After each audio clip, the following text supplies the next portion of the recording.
Go down, Moses, way down in Egypt land.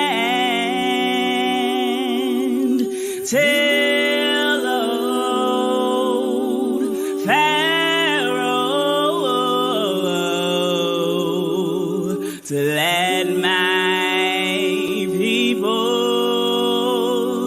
go.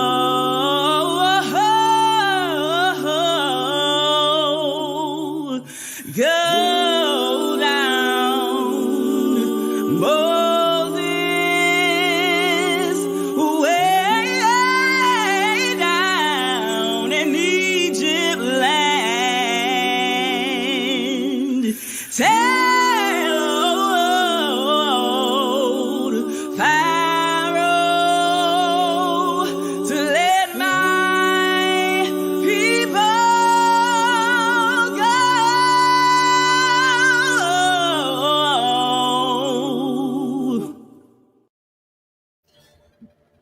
Good evening, man. Hope y'all checking in right now. Let me see. I got a couple of things to go over real quick, but hopefully, mic and everything should be on. You should be able to hear me. First of all, if you know how I do, man, I want to wish a big shalawamo out there to all of my UAB. That's the unaffiliated brews out there who, like I say, didn't lead the churches to get more indoctrination from other places. I'm gonna get into some big indoctrination tonight. What else we got to talk about? A lot of stuff, man. If you didn't know already, if you catch the last episode, we talked about Abraham. So now it's time to go into his son Isaac. So I ain't really gonna waste a lot of time tonight because, like I said, if you know about Isaac, Isaac is he's a very important like figure in the Bible. However, with all due respect, he didn't really, like, as far as the Bible talks about, he didn't really do a lot. You know what I mean? He seemed like he was a very chill individual. You know what I mean? Like he was born outside of the whole, him about to be sacrificed and things like that. But outside of that, if you really think about what Isaac is remembered for, I think outside of that, that's pretty much I think what the majority of people remember Isaac for is, he was almost about to be sacrificed by his father. So I'm gonna go ahead and just get right into it tonight. Let me see. Let me go ahead and get my slide up here. Oh, wait a minute. We don't want to go that far. Hold on. All right. So let me see if I can get this back right here because I need to get back to the beginning. Let's say. Yeah. All right. We got this. All right. So I want to put myself a little bit of screen. You know what I'm saying? I want to be on the screen a little bit tonight. So, because I think some of this stuff is going to be fun. We're going to have a good time tonight, man. So if y'all checking out, make sure y'all go ahead and share the show because we about to have a good time tonight, man. We're going to talk about Isaac. That's my dog, Isaac Hayes. That version of Isaac Hayes, the last couple of years of his life, yeah, I ain't going to even go into that or whatever. But we talking about Isaac tonight, man. This is Isaac 2.0, man. So like I said, if you out there, hopefully you can hear me. Mic is glowing red, so that should mean volume and everything should be good. So hopefully, like I said, if you out there watch me YouTube, wherever, I don't know why my Facebook comments don't come through, but wherever you watching me, man, let's go ahead and check in. So let's go ahead and get right into Isaac 2.0. All right, here we go. All right, so I want to start it off real quick with just a simple, something to start off with, right? It's about your beliefs, right? And it doesn't matter. I know a lot of us have different beliefs, okay? You could be a Christian, you could be a Jew, you could be a Catholic, you could be a Muslim. I know these people who believe in, they practice the old Kemetic ways, you know what I mean? You could, let's see what else we got there. You have your I don't want to say older religions, but you have your more traditional religions, that exists, your Santeria, your Ifa, whatever it is, right? The way you believe should never be up for debate, all right? All right, hold on, I got a comment. Let me make sure before I go deep. All right, there we go. We in the building, man. Shout out to Skissy Tobias. That's what I'm talking about. Let's go. All right, hopefully I'm being heard. So I'm going to go ahead and get into it. But I just wanted to just make sure we get this part understood because, how you believe should never be up for debate. You can believe how you want to. You can believe in the universe. You can believe in I don't know. It's so many different beliefs out there that people have. All I'm saying is this is what I say. Having a belief in something greater than yourself should never have to be explained. But if your belief system does have certain guidelines and rules, then you should follow them without exception instead of changing them to fit a particular lifestyle or bias. Therefore, meaning if I call myself a Christian, okay, there are certain things in the Bible says I'm not supposed to be doing. So I can't try to adjust the religion and the rules to fit what I want to do. You just should probably do something else. You understand what I'm saying? That's what I'm saying. If your belief says, hey, I can do whatever I want to do, then go and worship. I don't know. Who would that be? Was a Greek god of wine and party and Dionysus? Yeah, go worship Dionysus, man. I'm pretty sure he don't have a problem with whatever lifestyle, drinking, whatever it is you want to do. But if you want to worship this God of Abraham, Isaac, and Jacob, there are rules, and it's just a simple way of doing it. You can try to ignore it all you want to, but like I said, Muslims got rules, Christians got rules, Catholics got rules, Buddhists got rules, Sikhs got you. You understand what I'm saying? Everybody has their own rules. So my point is, and I know it's somewhere in the Bible about being lukewarm. I could pull the verse up, but I don't remember it. The bottom line is it says you don't want to be lukewarm, basically saying you're not hot, you're not cold, you're just kind of in it. So just whatever you do, man, like I said, nobody is here to convince you how to believe. But if you are going to believe in something, don't be lukewarm with it, okay? So that's just, how I wanted to open things up tonight.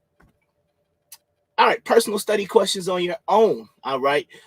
Do you believe the Bible was intended for only scholars to understand? Now, the other thing I want to point out is when I use the term Bible, I'm only using the term Bible because it's almost like saying black people, white people, whatever.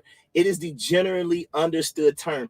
I don't view the Bible in the same method everybody else does because I don't believe the Bible was ever intended to be a compilation of books the way it is today. You understand what I'm saying? I believe we call it the book of Genesis. We call it the book of Exodus. Why? So that way it will be more organized instead of just saying, yeah, let's go to text, the sacred text about whatever. And then you got to try to find it, in my opinion, right? And in my opinion ranks if you've ever watched the show. All right. Yeah, thank you. It's in Revelations. Exactly. So, if you've ever watched the show, then you know where my opinions rank, right? So, and just in case you forgot, put it up on the screen, right? So we about to get into opinion mode, right? So this ain't no facts. I ain't got no receipts for this. But at the bottom, good old Kung Fu Hebrew. You see that? So listen to who you're supposed to be listening to first, but this is my opinion, right?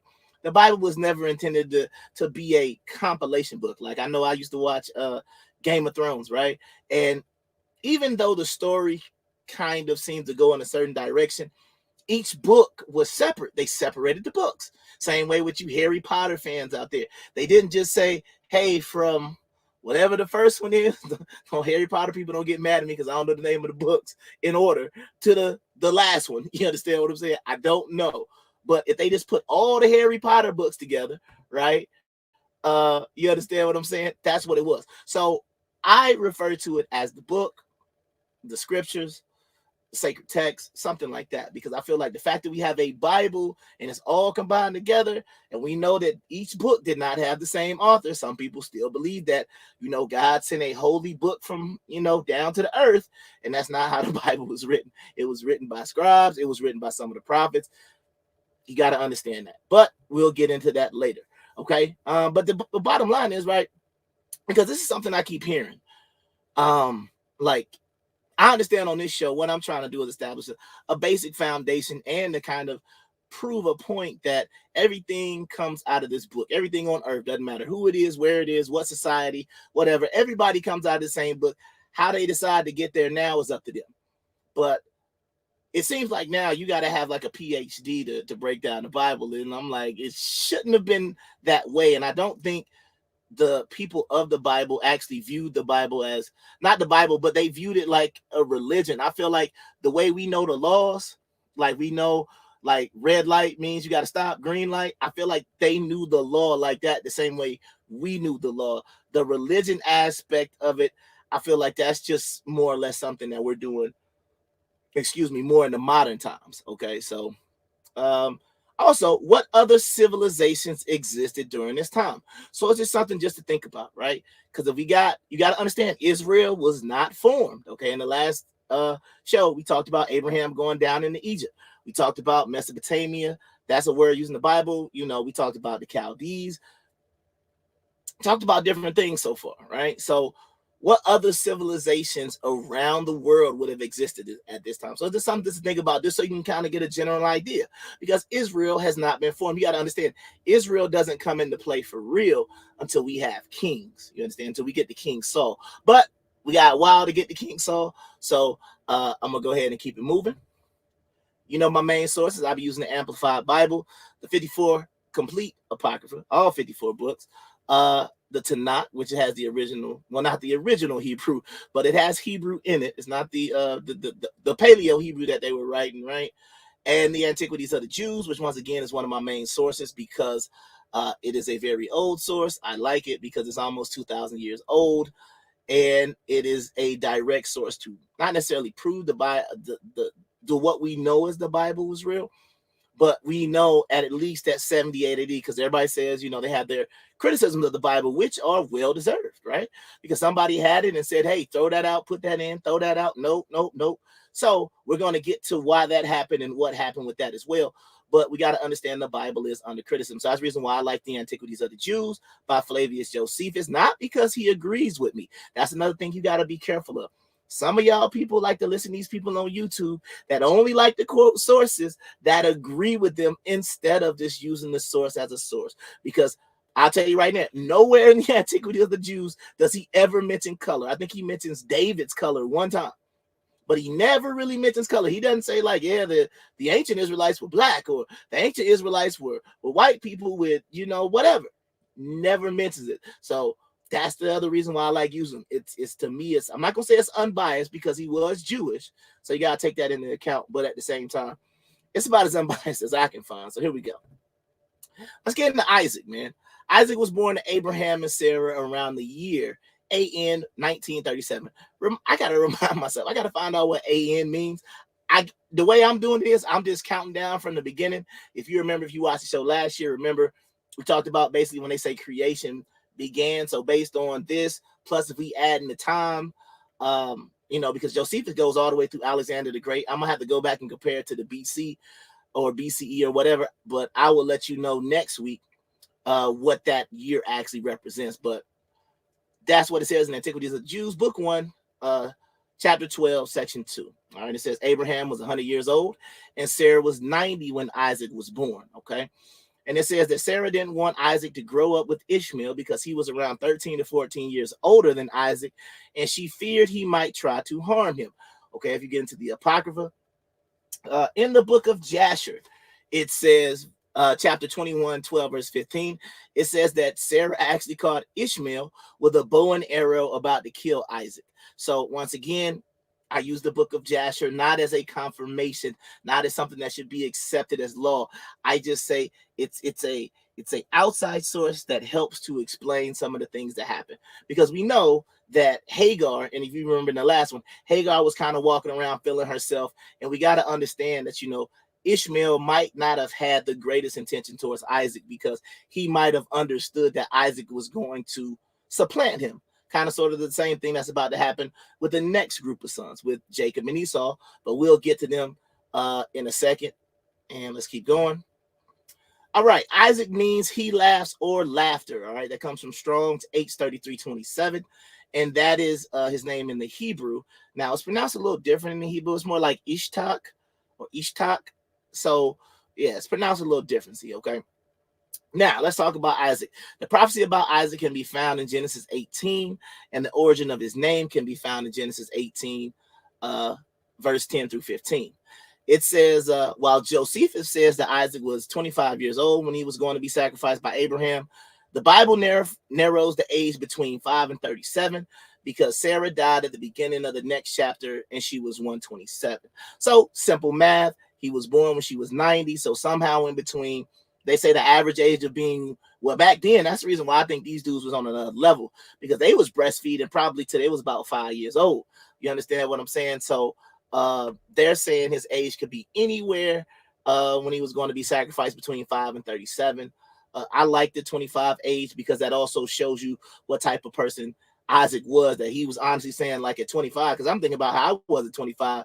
And if my dad would have came to me and been like, son, the Most High said, I got to sacrifice you, I'd have been like, you sure you was talking to him? Because I don't, he got to tell me. He got to, he got to come down the cloud or something. You understand what I'm saying? Like 25 is like, when they show him as like a 7-year-old boy, it's like, you got to do what your daddy say anyway. But 25, it's like, hold up, Pops. I ain't about to let you just sacrifice me like this, dog. I don't think I could have done it. So I like the 25 age better than the kid because it also adds to the like, the humble nature of Isaac and just kind of what type of person Isaac was. All right. So I will put a Google break right here, but really it's nothing to Google right here. So I'm just going to keep it moving. Because like I said, Isaac is pretty simple. It's pretty easy, right?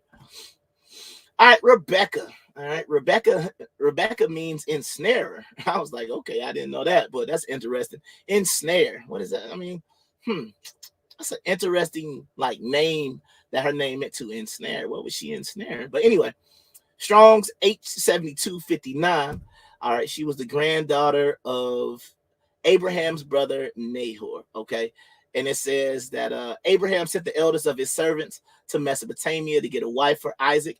And then you can say, I put this in there. This could, this could potentially serve as the first example of an arranged marriage in the Bible, because Abraham sent his servant to his home town, the city of Nahor, which is named after his brother, to go get Rebecca and bring her back. Okay, and then it's like basically when she brought her back, she was riding on the camel. You know the story. They kind of sort of fell in love at first sight, and it was pretty much that's it. All right, and right here it says Isaac was 40 years old when he married her, but her age is never given, and that's found in Genesis 25 and 20. Now, that's the one thing that I haven't been able to find yet. If anybody has a source to know how old Rebecca was, because I've heard some people say like Isaac was 26 and she was 24, but I don't have no receipts for that. So if anybody can prove or has a scripture and verse to show how old Rebecca was when they got married, you can shoot it to me and I'll go ahead and update that for next week. All right, so there was a famine, right? There was a famine in the land, and Isaac was about to go into Egypt, but God told him to go to Gerar instead. Okay, so once again, you got to keep looking at these references to Egypt. Okay, there's a lot of references to Egypt in the Bible. If you look at it, Abraham went into Egypt. Isaac was going to go into Egypt. We know Jacob, Joseph went into Egypt. Moses was in Egypt. We got a lot of interaction with Egypt. So when you start to put the Bible, like when you start to visualize what it might have looked like during the Bible times, it should start to bring things into view. Okay. Now it says King Abimelech of the Philistines welcomed him because of his prior relationship with Abraham. Okay. Isaac told the men of the land and the king that Rebekah was his sister because he feared they would try and kill him. Now, if you remember, the same thing happened with Abraham. It happened in Egypt, and it also happened with the king as well. So you got to remember there's this trend of, Abraham, Isaac, both having, based on the scripture, extremely attractive women, that they were so attractive that they feared death. So they had to tell him that, that was his sister. Okay. All right, let's get into it, man.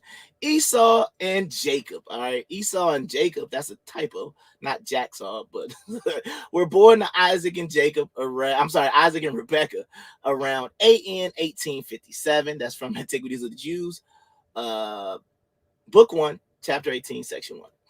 Genesis 25 and 23 says the two boys struggled within the womb, that two nations and two manner of people are in thy womb.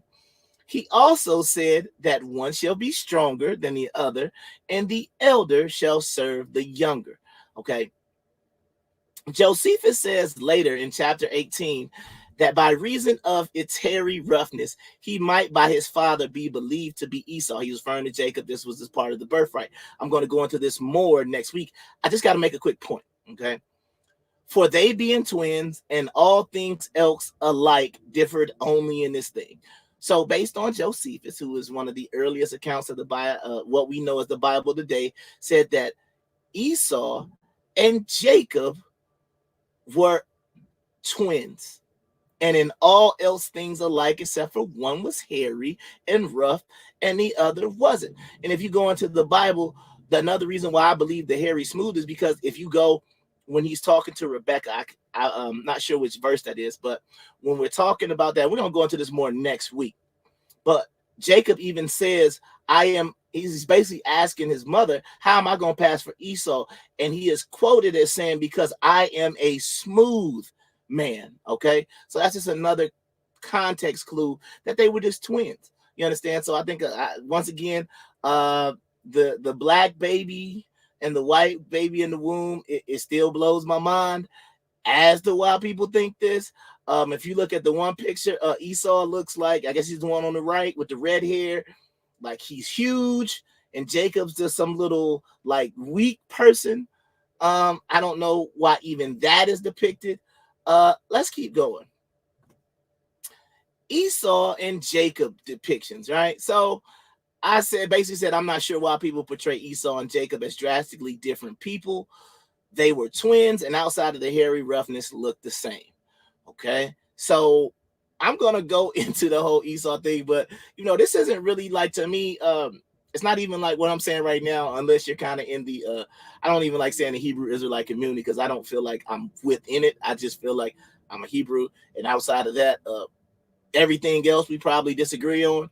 But I don't understand like why there is this thing, it's this really, really big doctrine, right, amongst these brothers. Because you probably heard them, if you ever seen them in the street, they're yelling at people, calling them Edomites, calling them Esau. And that's because they believe somehow, mystically, magically, that inside the womb of Rebecca, there was somebody that looked like that dude on the left. And if you go down to the other one, and a black guy. So there was a black baby and a white baby in the womb. The white baby is allegedly the father of the white races, and Jacob is the father, not of all people, because we know Ham existed, but basically just of I guess we could call them American black people. I don't know. It gets weird. But the way I look at it is, if you look at the picture on the right, that's what I believe Esau was. Because when people say who has red babies, I'm like, we don't want to get into colorism, because I'm pretty sure there are some, as we even call them, red. You know what I'm saying? Like, if you look at that dude, his name looked like his name would be Red. You understand what I'm saying? Take that stick out his hand, put a Yankees hat on, and everybody would call him Red. You understand what I'm saying? We use terms like red bone, or we use the term yellow bone. You understand what I'm saying? So it's like we have these terms already in our culture. So I don't understand why red just automatically goes to like white. But I mean, what we know is white, because I don't even think white people are white. You know what I mean? You can say they're a shade of pink or a shade of red, whatever. But it's just like, the Esau thing is, like I said, the most ridiculous doctrine I have ever heard and seen in my life. And I just got to go ahead and I made a little video to try to explain why it is the worst. Here we go. May I tell you what I think happened?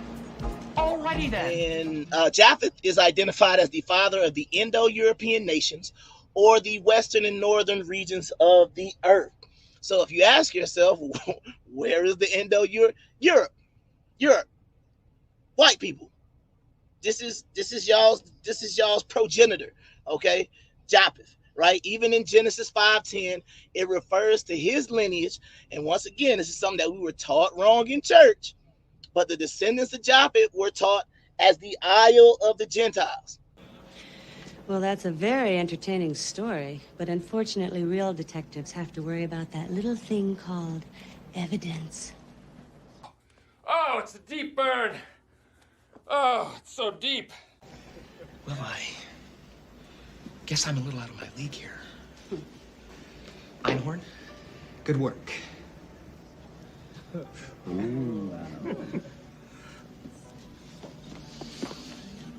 Oh, there is just one more thing, Lieutenant. You got the understanding that you are what your father is, right? Okay, now.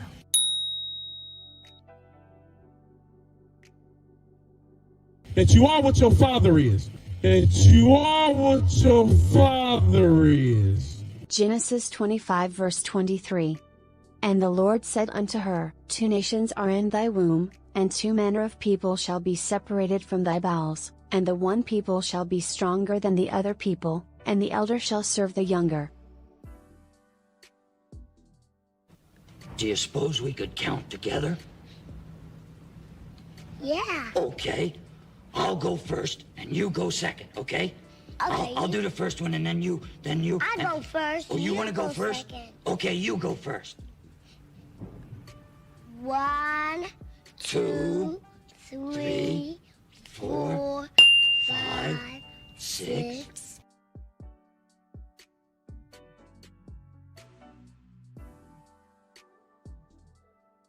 But no matter who you are, you believe and you understand that the white man came from a black man, period. At some point in time, by some course of action, the original man created the white man. I used to get in trouble for always using the N-word. But with DNA and me, I found out that I'm 2.1% black. Morning, Steve. Sup, nigga?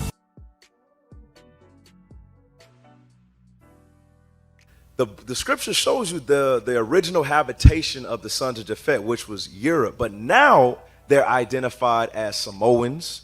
You got Tahitians, people of Tahiti. People of the Philippines. Chamorro, Guam. Guam, okay, all praises. Guam as well, you're correct. And you have Austronesians.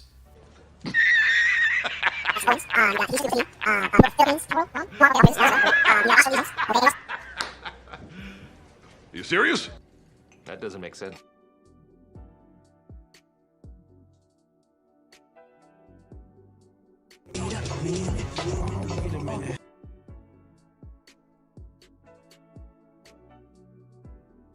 Yes!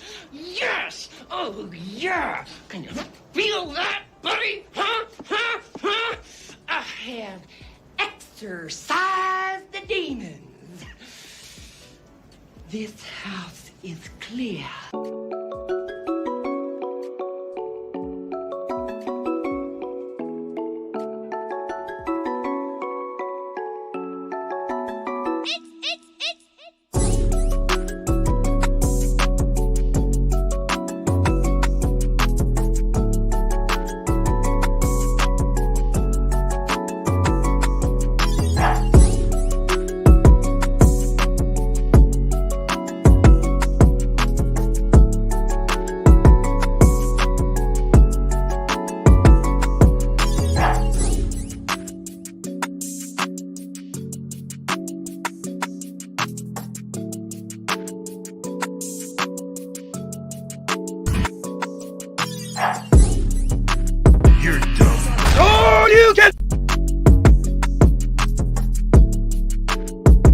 Flawless victory.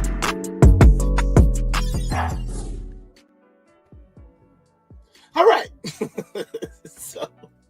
so we back. So I once again, it is a head scratcher. I will never be able to figure it out. Like I said, I never try to be an expert on genetics, but maybe one of these brothers could walk me through it. If Isaac is black and he's his father, and y'all believe in seed of the father, mama don't matter, right? So, okay, so that means Esau's black. Any son that Esau had is going to be black. It doesn't matter. Like, you just keep going down, because guess what? If somebody would say, oh, but what if he had a daughter and she married a white man? Where did the white man come from to ever be white to begin with? That's my point. You see what I'm saying? Like, you have to understand, when you do this seed of the father mess and you don't include the mother, like the mother has no point, nothing really to say, then you will never get to a white man. Because you see what I'm saying? When Esau had his son, his grandfather was black. So no, you can't ever get out of like the black man's way. You understand what I'm saying? So it's like, this doctrine is so stupid. You know what I mean? Like, it is literally like the worst. Huh? The worst. You know, but it's like these brothers, they get here, and I don't know if they need some structure in their life, and they just want to believe anything they want. But it's just like, they will just listen to this nonsense, and then they'll just be sitting in camp like, Don't ask. I said don't ask. I said don't ask. No question. so at this point, I don't even know, like, yeah, I don't even want to talk. I'm gonna save it for next week. You understand what I'm saying? So next time on the show, and this is what I believe, this is more close to what I believe they look like, right? And you know, I saw the other guy, whatnot, but I was just trying to find two guys, you know, whatever. But he got a little taco meat. You understand what I'm saying? Esau had a little taco meat. Pause. You understand what I'm saying? But next time, right? We're going to be doing Jacob and Esau 2.0. And I'm going to be talking about the 12 tribes as well. So I guess I got to go into this chart too that is apparently floating around. I got to go ahead and talk about that, which I don't want to do because, you know, I'm just trying to build a foundation, like I said, for so-called Bible believers. But you got to know what's out there because it is amazing. I grew up in the church the whole time, and Esau was the guy who sold his birthright for a cup of soup. And that's all we really learned about Esau. You understand what I'm saying? He was not like this mystical character that is just like the villain. You know, he's like the villain in a movie for some of these guys. And I'm like, I don't see it. I don't understand it. But like I said, I'll be discussing the life of Jacob and Esau. I'm going to discuss the parallels in their life. And I'm going to settle the debate once and for all. Because you already know what's the first question anybody would ask me. Well, you so smart. You said, well, if Esau ain't the white man, then who is Esau today? You got to tune in next week because that's going to be a video you ain't going to want to miss. Because I promise you, I'm going to settle the debate once and for all and tell you who Esau is, not just in the physical, but in the spirit as well. So, once again, you can follow me at the Concrete Hebrew on Twitter. You can follow the channel at Libre TV on YouTube. Website LibreTV.co is still up. If you want to ask me a direct question, you can always email me at kungfuhebrew@yahoo.com. You understand what I'm saying? I really hope y'all enjoy the show tonight. Like I said, it's a really easy show tonight because we're talking about Isaac. You understand what I'm saying? Isaac was a very humble person. You know, he was kind of sort of, we always say the God of Abraham, Isaac, and Jacob, right? That's what we normally say. You understand what I'm saying? That's basically how we do things, right? But I feel like a lot of times Isaac is kind of sort of left in the middle because if you think about it, you know, Isaac stayed married to the same woman. So ladies, you know what I mean? If you want to, as they say, a one woman man, you want to get you an Isaac. That's who you want. A humble man. He stayed with his woman. Even when she was pregnant, he was worried. He was concerned. So ladies out there, you know, I'm going to definitely tell you to avoid the Esau. And you're going to know why to avoid the Esau next week if you tune in. But ladies, you need to, if you ain't got a man, you need to be finding somebody like Isaac, somebody that was humble, somebody, you know, who was a God-fearing man. You know, he was, I mean, he also had wealth because guess what? He inherited everything that Abraham left to him. Okay. So once again, this has been the Kung Fu Hebrew. You've been in the brewery, and this is 40 days and 40 nights. And I will see everybody, hopefully, back next week when we finally uncover the mystery of all mysteries that nobody outside of one community cares about. But I got to go into it, and I got to talk about it next week. So we're going to unravel who is Esau, who are the Edomites in 2023, because it's been hidden for too long.